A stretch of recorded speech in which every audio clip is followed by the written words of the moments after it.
다른 종교에서는 찾아볼 수 없는 기독교에만 있는 독특한 것이 무엇인지 한번 생각해 보셨습니까? 다른 종교에서는 찾아볼 수 없고 기독교에만 있는 아주 독특한 것. 이 주제로 예전에 여러 종교인들과 종교학자들이 토론을 한 적이 있습니다. 영국에서요. 학자들이 많은 종교인들이 기독교에만 있는 것은 무엇일까라고 이런저런 것들을 얘기하며 성육신에 대해서도 얘기하고 그리고 부활에 대해서도 이야기를 했습니다만 그런 것들 모두가 다른 원시 종교나 신화에도 유사한 형태를 찾을 수 있었기 때문에 성육신, 부활 이런 것들은 다 제외가 되었습니다. 토론이 미궁에 빠졌을 무렵 한 사람이 그 토론장을 지나가다가 들렸어요. 그래서 지금 뭐에 대해서 토론을 하고 계십니까? 라고 물었을 때에 사람들이 학자들의 설명을 그 사람에게 해줬습니다. 우리가 지금 이것에 대해서 이야기를 나누고 있습니다. 라고 했습니다. 그러자 그 이야기를 들은 그 사람은 주저없이 이렇게 대답했습니다. 아, 그거야 쉽죠. 그것은 바로 은혜입니다. 이 말을 한 사람은 바로 순전한 기독교 그리고 스크루테이프의 편지 등의 책을 쓴 영국의 영문학자이고 그리고 또 변증가이기도 한 C.S. 루이스입니다. C.S. 루이스는 기독교 신앙의 핵심 그리고 가장 독특한 것을 은혜라고 말하였습니다. 다른 종교들은 신이나 우주의 호의 그리고 축복을 얻기 위해서 어떤 조건들을 수행하여야만 합니다. 신의 축복, 우주의 어떤 보상 이런 것들을 위해서 우리는 무언가를 해야 해요. 그래야만 받을 수 있어요. 하지만 기독교의 하나님은 우리에게 어떤 조건을 요구하지 않으며 값없이 거저 우리에게 구원을 주신다라고 말하죠. 이것을 바로 은혜라고 합니다. 그래서 이 은혜가 기독교의 바로 이 핵심에 놓여 있다라고 하는 것은 저와 여러분들이 모두 인정하실 것 같아요. 그렇다면 우리가 이 은혜를 무엇이라 정의할 수 있을까요? 여러분에게 제가 은혜가 무엇입니까? 성경에서 말하는 은혜가 무엇이죠? 라고 여러분들에게 질문을 드린다면 여러분은 어떻게 은혜를 정의하시겠습니까? 우리가 중요하다는 사실은 너무나도 잘 알지만 막상 은혜를 정의해 보십시오 라는 질문을 들으면 사실 그리 쉽지가 않은 것도 사실입니다. 그래서 제가 생각해 보니까 이 은혜라고 하는 이 진리 그리고 기독교에서 말하는 이 은혜가 우리가 느끼는 그 중요성만큼이나 우리가 이 은혜가 무엇인지를 이해하고 정의하는 그 선명함은 좀 부족하다라고 하는 생각을 했어요. 설교자로서 설교가 끝나면 성도님들이 이제 저에게 이런 말을 해주실 때가 있어요. 목사님 은혜 많이 받았습니다. 저는 그분들의 저에 대한 그 호의와 그리고 선의에 대해서는 절대 의심하지 않아요. 감사하죠. 그런데 그분이 그렇게 저에게 말씀해 주셨을 때 그 사용하신 그 은혜라고 하는 그 단어 그것이 과연 우리가 기독교에서 말하는 성경에서 말하는 은혜일까? 라고 저는 질문한 적이 있습니다. 그리고 우리가 얘기할 때에 종종 어떤 교회에 대해서 얘기할 때에 그 교회는 어떤 교회인가요? 이렇게 질문할 때에 그 교회는 좀 은혜가 없어요 라고 얘기할 때가 있습니다. 그렇다면 그때 사용했던 그 은혜가 없다라고 하는 그 의미는 과연 성경에서 말하는 그 은혜와 같은 의미일까요? 우리가 중요하다고 믿는 이 은혜에 대해서 우리는 얼마나 제대로 알고 있을까요? 우리가 신앙생활하는 데 있어서 참 우리가 열심히 믿는 것 중요하죠. 하지만 열심히 믿는 것보다 저는 더 중요하다고 믿는 것이 제대로 믿는 거라고 저는 생각하거든요. 그러니까 우리의 속도보다도 방향이 사실 중요해요.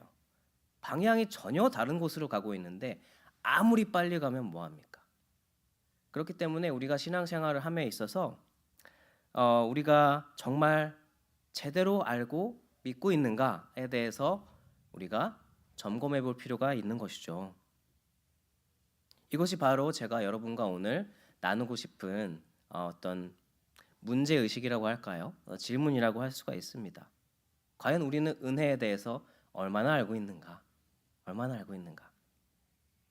제가 이런 어떤 질문과 문제의식을 가지게 된 배경이 있습니다. 그 배경에 대해서 설명을 드릴게요. 저는 이제 설교 목사이고 성경을 연구하고 그리고 말씀을 여러분과 함께 나누는 사람으로서 성경을 깊이 연구를 합니다. 연구를 하다 보면은요, 그러면 성경에 나오는 우리가 되게 당연하게 여기는 그런 단어들, 개념들에 마주할 때가 있어요. 이 개념에 대해서 이 어떤 예를 들어서 오늘의 이 은혜라고 하는 단어, 오늘 본문의 은혜라고 하는 단어가 나왔을 때 이 은혜에 대해서 제가 공부하고 연구하고 할 때에 저도 모르게 이 은혜라고 하는 단어를 제가 생각하는, 제가 가지고 있는 어떤 편견이나 제가 가지고 있는 사전 지식이나 그런 것들을 사용해서 이 성경에 있는 은혜를 이해하려고 할 때가 있다라고 하는 것이에요. 어떤 뜻인지 이해가 되시나요? 성경에서 은혜라고 했을 때에 이 은혜를 이해하려면 성경이 정말 은혜에 대해서 뭐라고 얘기하는지 성경을 통해서 알아야 되는데 저는 이 성경을 읽으면서 제가 생각하는 은혜의 그 개념을 가지고 이거를 이제 이해하려고 하는 거예요. 여기서부터 이제 문제가 생기는 것입니다. 왜냐하면 우리가 보고 있는 이 성경책은 굉장히 오래전에 쓰인 책이에요. 우리가 너무 가까이 성경을 자주 읽고 너무 가까이 하다 보면은 사실 우리가 잊기 쉬운 사실인데요. 성경은 최소 2000년 전에 쓰여진 책이에요. 그러니까 우리나라 한국의 역사로 치면 여러분 고조선 아시죠? 고조선 시대에 쓰여진 책이란 말이에요. 여러분 성경 외에 그 시대에 쓰여진 책을 읽어보신 적 있으신가요? 그러니까 굉장히 오래된 책이에요. 그렇기 때문에 굉장히 오래전에 그 시대에 살던 그 사람들을 위해서 하나님이 주신 말씀이란 말이에요. 그 사람들이 이해할 수 있도록 주신 말씀이란 말이에요. 그렇기 때문에 우리가 이 엄청난 시간적인 간격이 있다는 것을 우리가 먼저 염두를 하게 되면 우리가 이 성경을 이해하는 것이 단순히 그냥 우리가 계속 통독하고 그냥 읽는 것에서 그치면 안 되는구나라는 결론에 사실 이르게 됩니다. 여러분 혹시 약 한 100년 전에 쓰여진 어떤 문헌이나 신문이나 이런 거 한번 읽어보신 적 있으신가요? 예를 들어 뭐 한국의 일제 강점기 때에 쓰여진 책이라든지 기록이라든지 한번 보신 적 있으세요? 그것을 읽으려고 하면요 굉장히 어렵습니다. 심지어 100년 전에 있는 기록을 우리가 읽고 이해하려고 해도 어려워요. 막 한자들이 되게 많습니다. 예를 들어서 100년 전에 한국의 신문들을 보면 한자들이 엄청 많아요. 그리고 한글도 우리가 쓰지 않은 한글들이 많아서 이거를 읽으려고 하면은 사실은 굉장히 어렵습니다. 읽는다고 하는데 이게 무슨 뜻이지라고 하는 경우가 많아요. 근데 심지어 우리가 100년 전에 쓰여진 신문을 읽을 때 신문을 이해할 때도 그런데 2000년에 쓰여진 그것도 외국어로 쓰여져서 이것이 번역되는 과정을 거친 이 성경을 우리가 이해한다는 것은 사실 생각보다는 굉장히 어려운 일입니다. 그래서 오늘 우리가 이 은혜라는 말에 대해서 접근할 때에도 이것을 염두하고 접근할 필요가 있어요. 우리가 이 은혜라고 할 때에 성경에서 말하는 은혜가 무엇일까라고 우리가 질문하고 우리가 이제 알아가려고 할 때에 우리가 이 성경이 쓰여진 시대와 그리고 성경이 쓰여진 시대에 살아가던 사람들이 생각했던 그 은혜가 무엇인지를 우리가 역으로 추적해서 그걸 먼저 이해해야 비로소 지금 우리가 살아가는 이 시대의 은혜가 어떤 의미인지를 이제 알 수가 있게 된다는 거예요. 제가 이제 이거는 좀 이제 제가 이 설교를 진행하면서 또 설명을 해드리겠습니다.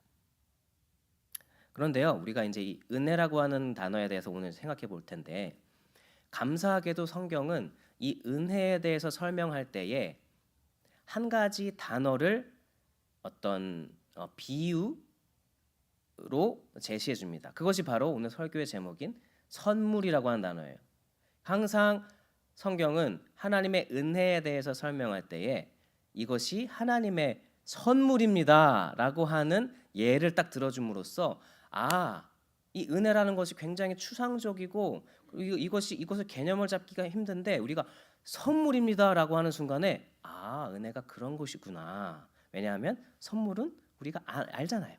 선물은 우리가 주기도 하고 받기도 하잖아요. 그렇죠? 그렇기 때문에 이 선물이라는 단어를 성경이 은혜를 설명하기 위해서 많이 쓴단 말이에요. 그래서 은혜와 선물은 항상 같이 언급이 돼요. 오늘 본문에서도 우리가 읽었지만 15절을 다시 한번 보시겠어요? 15절에서 지금 사도 바울이 뭐라고 얘기하고 있습니까? 하나님의 은혜에 대해서 얘기하면서 더욱 하나님의 은혜와 또한 한 사람 예수 그리스도의 은혜로 말미암은 선물은 많은 사람에게 넘쳤느니라라고 이야기를 하고 있어요. 사실 이 로마서 5장뿐만이 아니고 성경의 곳곳에서 이 은혜를 하나님의 선물이다라고 이야기를 합니다. 은혜는 하나님의 선물이에요. 선물. 아마도 2000년 전의 사람들도 성경이 쓰여졌을 때에 하나님께서 그들에게 말씀하고자 했던 그 시대의 사람들도 선물을 주고 받았던 것 같아요. 그 사람들도 선물에 대해서 알았던 것 같아요. 그러니까 선물이라는 단어를 썼겠죠. 그렇기 때문에 우리가 이 은혜라고 하는 이 진리, 이 개념을 정확하게 이해하기 위해서는 그러면 과연 이 선물이 지금 은혜를 설명하기 위해서 쓴 이 선물이라고 하는 단어가 과연 2000년 전에 사람들이 생각했던 선물과 지금 우리가 생각하는 선물의 그 개념이 같을까 다를까 이것에 대해서 먼저 질문을 해봐야 돼요. 왜냐하면 같으면 문제가 없어요. 같으면 문제가 없는데 만약에 다르잖아요. 그러면은 우리가 성경을 이해하는 데 있어서 은혜를 이해하는 데 있어서 큰 문제가 생깁니다. 그렇다면 이 2000년 전에 이 사도 바울이 이 로마서를 기록했을 때 이 시대에 당시에 사람들이 생각했던 선물은 무엇일까요? 사실 이런 내용은 성경에 나와 있지 않아요. 사실 그래서 이제 성경을 연구하고 그리고 이른바 학자들이 필요하죠. 왜냐하면 이 성경이 쓰여진 시대의 어떤 그 배경을 연구하기 위해서는 성경 말고 성경이 쓰여진 그 시대에 쓰여진 다른 책들도 막 읽고 그걸 또 연구를 해야 돼요. 그럼 이제 여러분 중에 어떤 분은 성경만 잘 알면 되지. 왜 굳이 그런 것들을 알아야 합니까? 성경만 잘 알면 우리 신앙생활 잘할 수 있지 않나요? 라고 질문하실 수도 있어요. 사실 성경이 제일 중요합니다. 그 사실은 변하지 않아요. 그런데 우리가 성경을 제대로 이해하기 위해서는 성경이 쓰여진 시대와 그 사람들을 이해해야만 비로소 이 성경에서 말하는 의미를 더 선명하게 알 수 있다는 거예요. 여러분 몇 주 전에 제가 황금률에 대해서 설교 말씀드렸을 때 기억하세요? 예수님의 황금률에 대해서 제가 설교를 했어요. 근데 예수님의 황금률이 다른 종교의 황금률과 어떻게 다른가? 그래서 제가 예수님의 황금률에 대해서 설명하기 이전에 이 황금률이 이미 세계의 다른 종교들과 철학에 이런 황금률이 있더라라고 하는 얘기를 먼저 드렸잖아요, 말씀을. 그렇죠? 그 다음에 이 성경에서 말하는 황금률은 이런 겁니다라고 하면서 제가 그걸 비교를 시켜드렸어요. 차이가 있더란 말이죠. 예수님의 황금률은 어떤 것을 전제하고 있습니까? 우리를 사랑하셔서 우리를 위하여 예수 그리스도를 보내주시고 한마디로 은혜를 우리에게 주신 그 하나님을 전제하고 이 황금률을 말하는 것이 바로 예수님의 황금률이라는 거예요. 근데 다른 종교와 철학에서는 이 선하신 하나님 그리고 은혜의 하나님의 개념이 없어요. 그렇기 때문에 우리가 항상 이 성경을 더 잘 이해하기 위해서는 성경 외에 이 시대와 그 사람들을 이해하는 것이 필요해요. 왜냐하면 그것을 비교했을 때 더 기독교의 가치가 복음의 가치가 선명해지기 때문에 우리가 믿고 있는 이 복음과 이 기독교가 얼마나 우리에게 있어 정말로 진리라는 것이 더 선명해지기 위해서 우리가 사실은 이 시대와 사람들을 이해할 필요가 있는 것이죠. 오늘도 마찬가지입니다. 오늘도 우리가 성경이 은혜에 대해서 설명할 때에 선물이라고 하는 단어를 사용해서 은혜를 자꾸만 우리에게 알려줘요. 그렇다면 이 선물을 그러면 이 당시에 사도 바울 시대에 살았던 사람들이 주고받았던 선물은 과연 어떤 선물일까를 먼저 우리가 이해할 필요가 있는 거예요. 자, 그런데 그 전에 일단 우리가 생각하는 선물은 무엇입니까? 우리가 생각하는 진짜 선물, 우리가 생각했을 때 진짜 순전한 선물은 여러분 어떤 거라고 생각하세요? 어떤 것이 선물인가요? 그렇죠. 우리가 생각했을 때에 진짜 좋은 선물, 어떻게 보면 순전하고 깨끗한 선물이란 우리가 그 선물을 줬을 때에 어떤 보답이나 대가를 바라지 않고 그냥 주는 것. 그것을 우리는 이것이 진짜 선물이다라고 얘기를 하죠. 그렇죠? 만약에 어떤 보답이나 대가를 은연중에 바라고 그리고 준다면 우리는 그 선물의 의도나 어떤 선물이 정말 진짜 선물 맞아? 라고 생각을 합니다. 그렇죠. 그거를 뇌물이라고 표현하기도 해요. 어떤 사람들은. 그건 뇌물이다. 선물이 아니다. 뇌물이다. 그렇잖아요. 그러니까 오늘날 우리 현대에서 우리가 생각했을 때에 우리가 생각하는 순전한 선물이란 상대방에게 어떤 보답이나 대가를 바라지 않고 그냥 주고 끝이에요. 그게 진짜 선물이죠. 우리가 생각했을 때. 그런데 과연 2000년 전에 바울 시대를 살아갔을 때 그 사람들도 일이 생각했던 그 사람들이 주고받았던 선물도 과연 우리가 생각하는 그런 선물일까? 결론부터 말씀드리면 아니라는 거예요. 아니라는 거예요. 바울 시대를 살아갔을 때 이 로마 시대를 살아갔을 때에 사람들은요 선물을 주고받을 때에 아무에게나 주지 않았어요.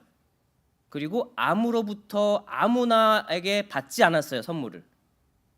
철저하게 선물은 내가 어떤 내가 이 정도의 가치를 지닌 사람입니다라는 것을 표현하기 위한 수단으로 주어진 선물이었어요.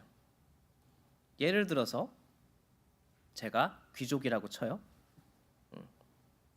그러면 제가 어떤 선물을 준비해서 어떤 사람에게 선물을 준다라고 했을 때에 그 선물을 받는 사람들을 고려할 때에요. 항상 생각하는 것은 내가 이 사람에게 어떤 이 선물을 주는 것이 나의 격에 맞나? 를 생각했다는 거예요, 항상. 그러니까 한마디로 받는 사람의 조건을 철저하게 따져서 주는 것이 선물이었어요. 아무나에게나 주지 않았어요. 받는 것도 마찬가지였습니다.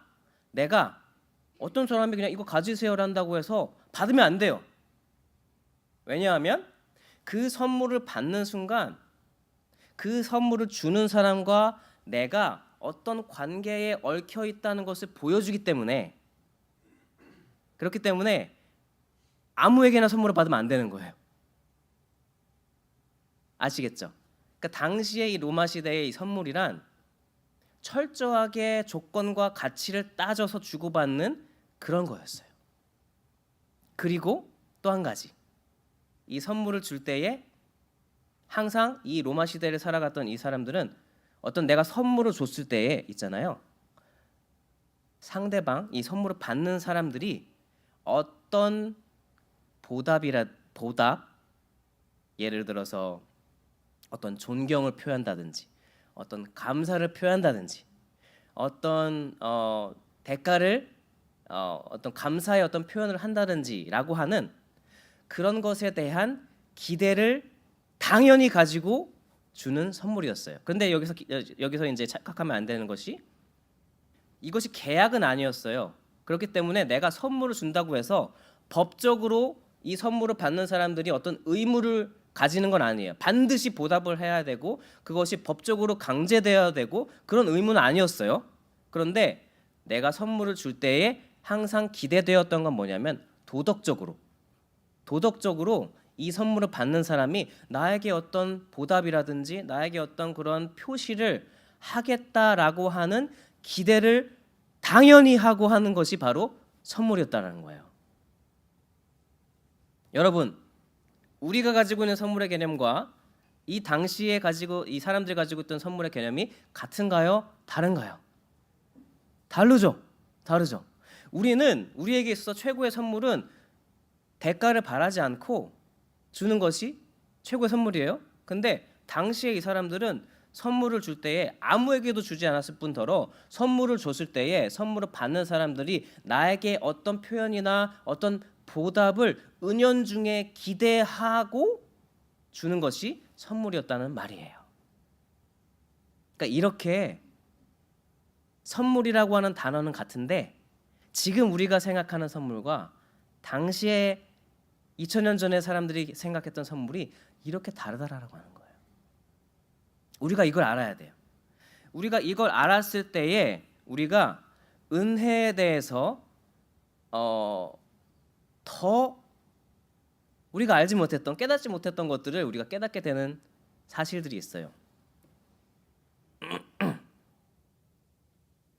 오늘 약간 좀 강의 같은데 근데 어쩔 수 없이 좀 들어주셨으면 좋겠습니다. 왜냐하면 이것이 성경 바깥에서 이제 연구된 것들을 바탕으로 제가 이제 말씀을 드리는 거라서 어떤 이런 지식들이 필요할 때가 있어요.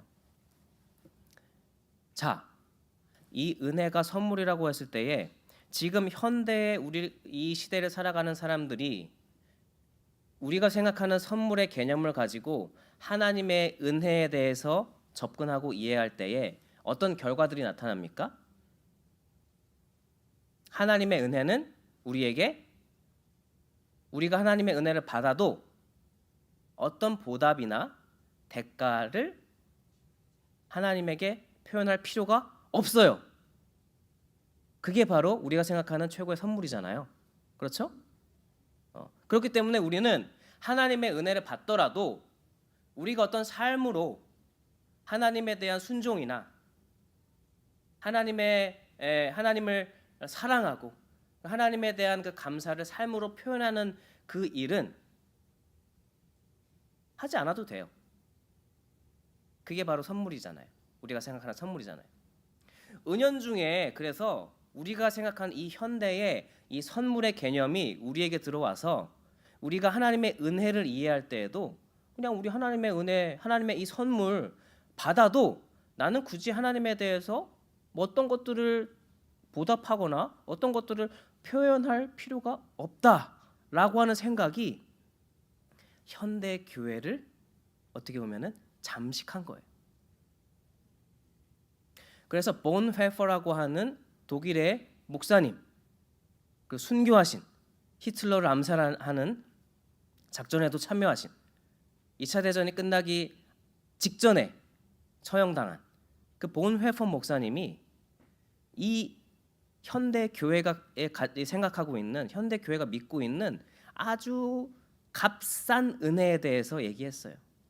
하나님의 이 고귀한 선물을 받았음에도 삶으로 어떤 열매가 나타나지 않고 어떤 것도 하나님 앞에 순종되어지지 않는 그런 이 현대 교회의 이 문제를 이 본헤퍼 목사님은 값싼 은혜라고 얘기해요. 값싼 은혜. 그런 은혜를 우리 교회들이 믿으면서 살아가고 있다라고 하는 거예요. 그런데 오늘 제가 말씀드린 이 지금 은혜와 선물에 있어서 우리가 은혜를 값싼 은혜로 인식할 수밖에 없었던 이유에는 뭐가 있습니까? 우리가 생각하는 선물에 대한 개념이 성경이 쓰여졌을 때 말하는 선물에 대한 개념과 달랐기 때문이에요. 선물은 그냥 주고 끝. 하나님의 은혜도 우리한테 주고 우리는 끝. 우리 어떤 것도 할 필요가 없어요. 우리는 그냥 살면 돼요.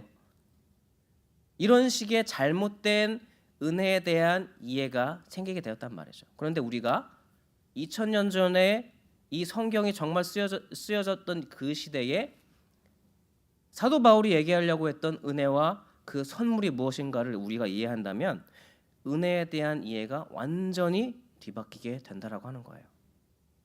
첫 번째로 성경에서 말하는 이 은혜가 우리에게 주는 놀라운 지점은 무엇입니까? 바울이 살아가던 시대의 선물은 제가 말씀드린 것처럼 아무에게나 주지 않았어요. 상대방의 가치와 조건을 따져서 철저하게 계산을 해서 주었던 것이 바로 선물이에요. 그렇기 때문에 어떤 신분이나 어떤 뭐 재산이나 이런 명예나 이런 것들이 없으면 선물을 받기 어려웠겠죠. 그렇죠?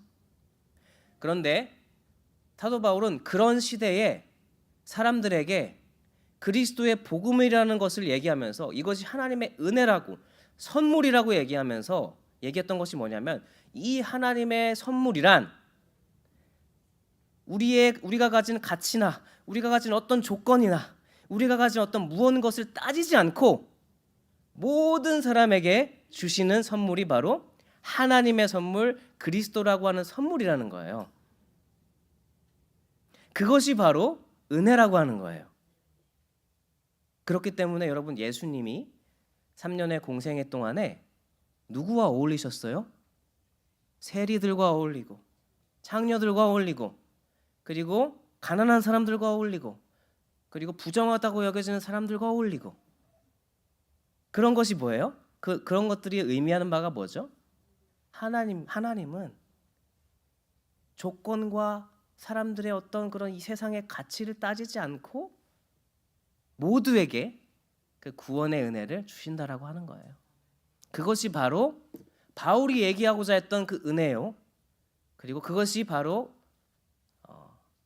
은혜가 바로 선물이다라고 하는 그 개념인 거예요. 오늘날 우리가 살아가는 시대에도 사실 그래서 이 은혜라고 하는 이 개념이 우리에게 주는 어떤 시사하는 바가 굉장히 크다고 저는 생각해요. 제가 이제 지난주에 성경 공부 시간에도 말씀드렸지만 제가 모두 자신의 무가치함과 싸우고 있다라고 하는 드라마를 제가 보면서 정말 철저하게 느꼈어요. 제가 이제 이야기를 설교 중에 말씀드리는 것은 다 이제 설교와 관련되기 때문에 말씀드리는 거예요. 네, 저는 그런 목적으로 봅니다. 저는 그 드라마를 너무 감명 감명 깊다라고 하지만 너무 하여튼 그 드라마가 저에게 있어서는 많은 것들을 생각하게 했어요. 왜냐하면 여전히 우리가 사는 이 21세기에도 사람들은 여전히 자신이 가치 있는 사람으로 받아들여지기 위해서 하루하루를 그렇게 싸워가는 거예요. 사람들에게 인정받고 싶어서, 어떤 우리가 무언가를 소유하고, 어떤 뭐 외제차를 끌고, 어떤 좋은 집에 살고, 이런 것들이 사실은 내가 이 정도 사람이에요 라고 하는 것들을 사람들로부터 인정받고 그렇게 보여주기 위해서 각각 모든 사람들이 다 그렇게 살아가고 있다는 거예요. 자신의 가치, 그것들을 내가 만들어가기 위해서. 그래 얼마나 힘들어요. 자기 자신을 증명해야 되니까 매일매일이 그 증명의 삶이잖아요. 그렇죠? 그런데 기독교가 말하는 바로 하나님의 은혜, 하나님의 선물은 무엇입니까? 우리의 가치가 우리가 열심히 살고 무언가를 소유하고 사람들의 인정을 받고 명예를 받고 그런 것들이 사실 진짜 우리의 가치가 아니라 하나님이 예수 그리스도를 통해서 우리에게 주시는 그 놀라운 사랑과 구원, 그것이 우리가 진짜 간직해야 될 우리의 진짜 가치라는 거예요. 그것이 바로 하나님의 은혜라는 거예요. 그렇기 때문에 우리가 이 세상을 살아갈 때 있어서 내 스스로를 계속해서 갈아 넣으면서 내 자신의 가치를 증명하면서 살아갈 필요가 없다는 거예요. 이제 더 이상 우리는 우리의 무가치함과 싸우는 사람들이 이제 아니에요. 왜냐하면 영원한 가치, 가장 소중한 가치인 예수 그리스도를 선물로 받은 사람들이 바로 우리이기 때문에 우리는 그 예수 그리스도를 자랑하고 그 예수 그리스도를 늘 즐거워하며 살아가는 사람들이라는 거예요. 그것이 바로 바울이 말하는 은혜와 선물이라고 하는 그 단어가 우리에게 주는 첫 번째 가르침인 것 같고요. 두 번째는 이 선물이라고 하는 것이 제가 설명드렸지만 단순히 주고 끝나는 관계가 아니다. 바울이 선물이라는 단어를 썼을 때 내가 어떤 사람에게 선물을 줬다라고 하는 것은 그 받는 사람으로부터의 모종의 어떤 표현, 모종의 어떤 보답을 당연히 기대하고 주는 것이 선물이었다라고 하는 것을 우리가 기억한다면 하나님이 우리에게 있어서 하나님은 우리의 조건과 우리의 가치를 전혀 따지지 않고 이 선물을 주셨지만 하나님은 우리에게 기대하시는 바가 있다는 거예요. 우리에게 기대하시는 바가 있다는 거예요. 그것이 무엇이죠? 하나님에 대한 사랑과 하나님에 대한 순종, 하나님의 말씀에 귀 기울이며 그분의 길을 따라가는 그 삶의 열매, 그것이 바로 하나님이 이 은혜를 우리에게 주시면서 우리에게 기대하는 바라고 하는 거예요. 그렇기 때문에 우리에게 있어서는 값싼 은혜가 존재할 공간이 없어요. 하나님은 우리에게 기대하시며 주셨어요.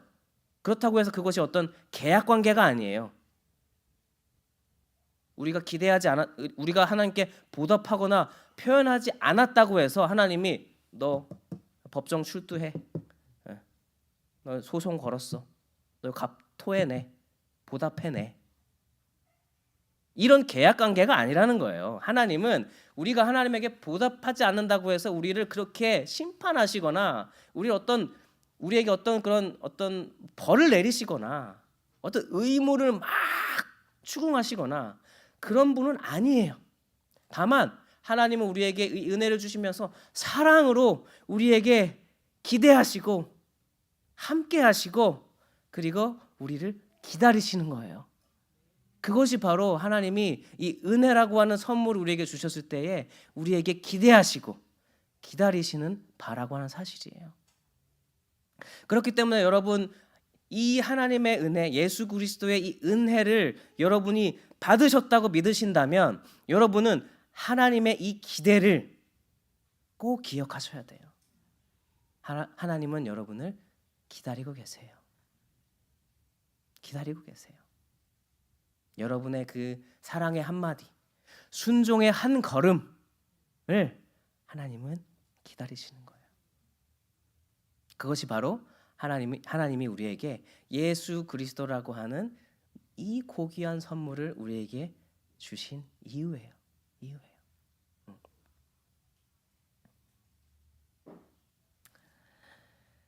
은혜는 어떤 조건 없이 가치나 능력과는 상관없이 우리에게 주어진다는 의미에서 값 없이 주어졌어요. 그러나 이 은혜가 보답에 대한 기대 없이, 반응에 대한 희망이 없이, 아무 부대 조건 없이 no string attached 주어진다는 의미는 결코 아니에요. 그렇기 때문에 여러분, 우리가 이 그리스도의 이 선물을 받았을 때에 우리는 꼭 기억해야 합니다. 우리에게 있어서 너무나도 고귀한 선물이 나에게 주어졌고, 그리고 내 옆 사람에게 주어졌고, 여러분 지금 이곳에 있는 모든 사람에게 그 소중한 선물이 주어졌다라고 하는 사실을, 최고의 선물이 주어졌다라고 하는 사실을 우리가 기억할 때에 우리는 비로소 우리가 서로, 우리 교회 안에 서로가 가지고 있는 차이에 대해서 우리는 그것을 뛰어넘을 수가 있어요. 우리의 예를 들어 인종, 언어, 문화, 성별, 나이, 우리 이 사회에서 우리의 가치를 설정하는 여러 그런 조건들을 우리가 뛰어넘을 수 있는 이유는 예수 그리스도 안에서 우리는 동일한 선물을 받은 존재이고, 그렇기 때문에 우리를 자꾸만 가르고 우리를 자꾸만 나누려고 하는 그 세상의 모든 조건들과 가치들은 예수 그리스도라고 하는 무한한 가치 앞에서 다 그냥 평준화돼 버리는 거예요. 그렇기 때문에 우리 이 교회가 정말로 세상과 다른 공동체가 되기 위해서 우리가 꼭 기억해야 하는 것은 예수 그리스도라고 하는 이 선물, 이 가치가 우리 모두에게 있어서 최고의 가치가 되고, 그것이 고백되어질 때야만 우리는 이 교회 공동체 안에서 나뉘지 아니하고 연합할 수 있고 서로를 어떤 기준으로 정죄하지 않는 그런 교회가 될 수 있다는 사실이에요. 예수 그리스도라고 하는 이 선물이 우리에게 있어서 진정한 자유를 우리에게 준다라고 하는 것을 성경은 우리에게 가르쳐 주는 것입니다. 말씀 한 군데만 찾아보고 이제 말씀을 마치고자 합니다. 로마서 12장 10절이에요.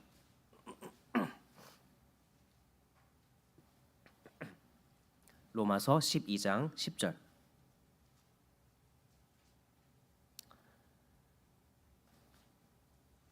준비되셨으면 저희가 다 같이 한번 읽어볼까요? 시작. 형제를 사랑하여 서로 우애하고 존경하기를 서로 먼저 하며. 자, 그래서 이 예수 그리스도라고 하는 선물을 받은 우리에게 있어서 우리가 꼭 기억하고 해야 되는 게 있어요. 그게 바로 뭐냐면은 우리가 서로에게, 여러분 정말 가치 있는 존재예요. 여러분, 이 예수 그리스도라고 하는 이 놀라운 선물을 받은 당신은 너무나도 고귀하고 소중한 존재라고 하는 것을 우리가 서로 알려주는 거예요. 서로. 왜냐면 이 세상은요, 우리가 살아가는 이 세상은 계속해서 너가 너의 가치를 만들어야 돼, 너가 너의 가치를 증명해야 돼, 자꾸만 스스로 계속해서 그거를 만들어내. 그렇지 않으면 이 세상에서 당신은 가치 있는 존재가 아니야. 당신이 어떤 가치를 만들어내지 못하면 당신은 이 사회에서 대접받지 못할 거야. 자꾸만 이런 얘기들을 하는 것이 우리의 세상인데, 우리 교회에서는 우리가 당신은요, 당신이 가지고 있는 어떤 조건이나 어떤 것과 상관없이 예수 그리스도라고 하는 놀라운 선물을 받은 사람이에요. 그렇기 때문에 당신은 소중해요. 그렇기 때문에 당신은 가치 있는 존재예요. 그렇게 서로가 서로에게 그것을 확인시켜 줄 필요가 있다는 거예요. 그럴 때에 우리 공동체가 더 하나님 안에서 연합되어지고, 그리고 내가 정말 가치 있는 존재구나. 내가 무가치한 존재가 아니구나. 나의 인생에 가치가 있구나. 라고 하는 것을 알 수 있도록 우리가 서로에게 계속해서 얘기해 줘야 된다라고 하는 거예요. 그것이 바로 은혜를 받은 공동체, 예수 그리스도라고 하는 선물을 받은 공동체가 나아가야 할 방향인 거예요. 여러분은 꼭 기억하십시오. 여러분들의 가정에서 여러분들의 소중한 여러분들의 배우자, 자녀들, 그리고 우리 교회의 소중한 식구들에게 우리는 계속해서 알려줘야 돼요. 말해줘야 돼요. 당신이 있어서 참 우리 교회가 너무 소중합니다. 당신은 너무 가치 있는 존재예요. 당신 너무 고귀해요. 그렇게 우리가 행동으로, 말로 우리가 이렇게 나아갈 때에 비로소 우리 교회가 정말 오고 싶은 교회가 되지 않을까요?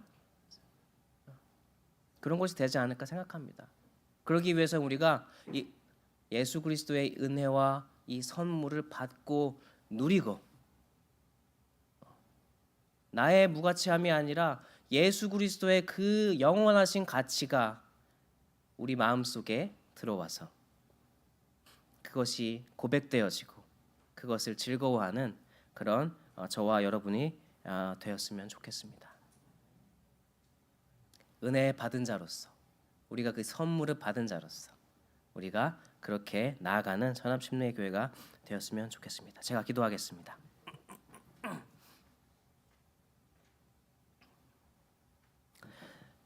주님, 너무나도 소중한 예수 그리스도라는 선물을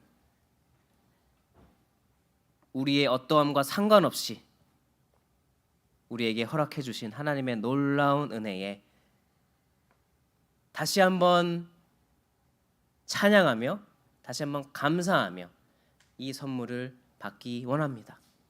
주님, 이 선물을 우리에게 주셨을 때에 우리에게 기대하시는 그 하나님의 마음, 우리를 기다리시는 그 하나님의 기대, 그것을 기억하며 사랑으로 주님께 나아가는 전함교회가 되게 도와주시고, 우리가 서로가 서로에게 당신은 너무나도 가치 있는 사람입니다. 당신은 너무나도 소중한 사람입니다. 예수 그리스도를 우리가 모두 소유한 귀한 존재들입니다. 라고 서로가 서로를 격려하며 위로하며 나아가는 전함교회가 되게 하여 주시옵소서. 예수님의 이름으로 기도합니다. 아멘.